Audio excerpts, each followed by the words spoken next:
Hello everybody, I hope that you're all well. Can you believe that it's September already?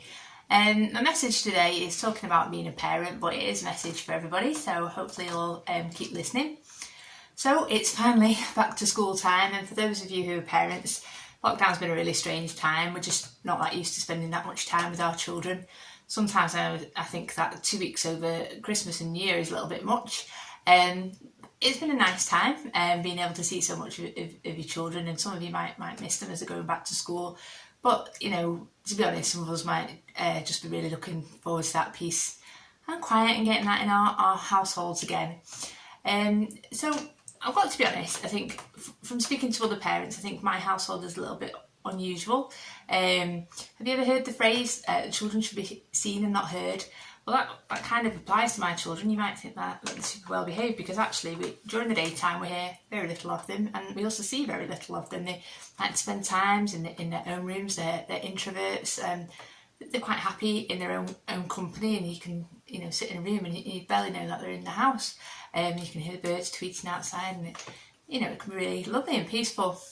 But before you ask me what my secret is to having this peaceful household with 3 children in it, I've got to be honest that come bedtime, it's just a completely different story. Like most kids, they'll find any excuse to drag bedtime out as long as possible, and from the moment that we say, right, it's bedtime now, it can be 1, 2, 3 hours later before there's actually peace and they go to sleep. They'll find jobs to do, they'll spend a lot of time on the toilet, getting a drink, plugging the phone in, suddenly remember really important things that they didn't do during the long daytime.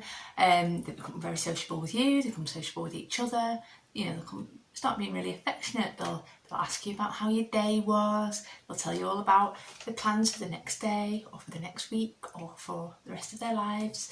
After you've read the Bible with them, they'll start asking you really deep theological questions that you can't give a sort of 1 or 2 word answer to. And particularly in sort of at the beginning of lockdown, I had a bad back, so I was sort of laying down in my bedroom a lot of the time. So I really noticed as I told my kids it's bedtime, because I was upstairs with them sort of literally 10, 15 times. I'd be in and out of the room, coming, asking me questions, telling me things, and there was just sort of, there's no let up of this.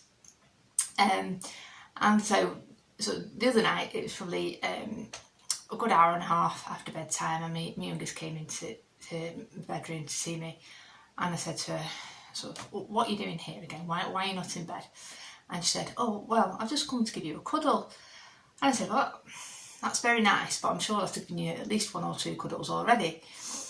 And so then she asked me a testing question, and she said to me, is there a cuddle limit? And I know that she was just asking me this because she's just being a bit cheeky and she doesn't want to be told off. I then heard what I wanted to say, yes, there is a cuddle limit. There's a 2 cuddle limit, and not after 9 p.m. But, trying to be a good mother, I didn't say that because I think, it's really important that she knows she's loved and that she really needs to come to me, that she is always welcome. So I gave her yet another cuddle, and I said, right, I really think, you need to stay in your bed now, okay? And sort of that was the end of that. And it kind of, the question about is there a cuddle limit, kind of made me think about the difference between us as a parent and God as a parent.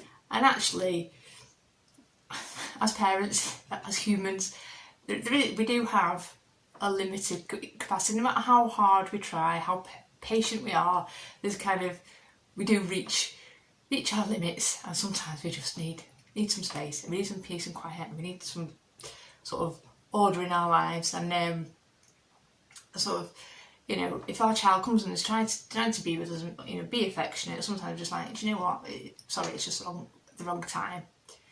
But God's not like that. He's never going to want some space from you. He's always glad to hear from you, no matter what time of the day or night. He's never going to say, sorry, I've just got to do this job, or I'm just focusing on this, or I'm just dealing with that person at the moment. God is always there for you. You're always his priority. And even if you've ignored him for a long while and have only turned to him because you need something, he's still got unlimited capacity to love and to forgive. And he's the parent with the most patience and the most understanding. He's always rooting for you. He always gives the best guidance and advice. You know, he's given us his word for us to follow, and he knows exactly what is right specifically for you. And his love is beyond our comprehension. So I just wanted to share a little bit from Ephesians 3:17 with you.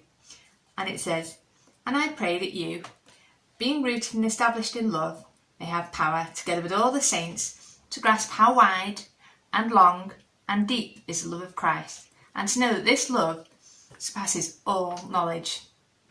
So my prayer for you today is that you come to know God's love is just so much more than any love that you've experienced before. You know, you might have had a really good parent, or have a really good parent, or good husband or wife, but God's love is just so much more than that. His love is more than anyone else can ever give you, and no matter what's happened or where you are right now, or no matter how inadequate or unworthy you might feel, God has always got open arms, and he is just there ready to embrace you.